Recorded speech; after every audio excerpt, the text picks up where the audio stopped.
السلام عليكم ورحمة الله وبركاته أحبتي في الله متابعين قناة تفسير الأحلام مع رانيا. هقدم لكم النهاردة تفسير اسم روجي في المنام، وبعد أن أشرح معنى الاسم في الحلم سوف أوضح معنى الاسم في اللغة العربية وصفات حاملة اسم روجي، فتابع معنا. يرمز اسم روجي في المنام إلى التجديد والبدايات الجديدة، ويدل على تغيرات إيجابية في حياة الرائي. فاسم روجي للعزباء بيدل على خير قريب ورزق وفير، وللمتزوجة يدل اسم روجي على استقرار أسري وسعادة، وللحامل يدل اسم روجي يبشرها بمولود ذكر صالح بإذن الله. أما رؤيا روجي في منام الرجل يدل على نجاح في العمل أو مشروع جديد. اسم روجي في المنام يشير إلى تغيرات إيجابية، ويدل على فرص جديدة، ويبشر بالتوفيق في العمل أو الدراسة، ويدل على استقرار العلاقة العاطفية أو الزواج السعيد.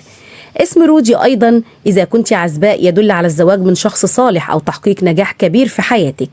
وبعد أن تعرفنا على معنى اسم روجي في المنام، دعونا نعرف ما معنى الاسم في اللغة العربية. اسم روجي هو اسم علم مؤنث أصله عربي، ومعناه يدل على الغزل غير المنتظم، يشير إلى الحرير الناعم أو الخيوط المتشابكة بشكل غير منتظم. صاحبة اسم روجي هي طموحة، بتدل على أنها تسعى لتحقيق أهدافها وطموحاتها.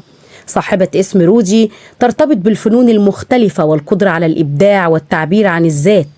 شخصية مبدعة تتميز بالخيال الواسع والقدرة على ابتكار أفكار جديدة. طموحة بتسعى لتحقيق أهدافها وتطوير نفسها باستمرار. حساسة بتمتلك مشاعر رقيقة وعاطفة عميقة. اجتماعية تحب التفاعل مع الآخرين وبناء علاقات قوية. فنانة لديها موهبة في الفنون المختلفة مثل الرسم والموسيقى. وإلى هنا تنتهي حلقاتنا، ونلقاكم في تفسير جديد. فلا تنسوا دعمنا دائما بالإعجاب بالفيديو والاشتراك في القناة وتفعيل الجرس ليصلكم دائما كل ما هو جديد لنا. إلى اللقاء، والسلام عليكم ورحمة الله وبركاته.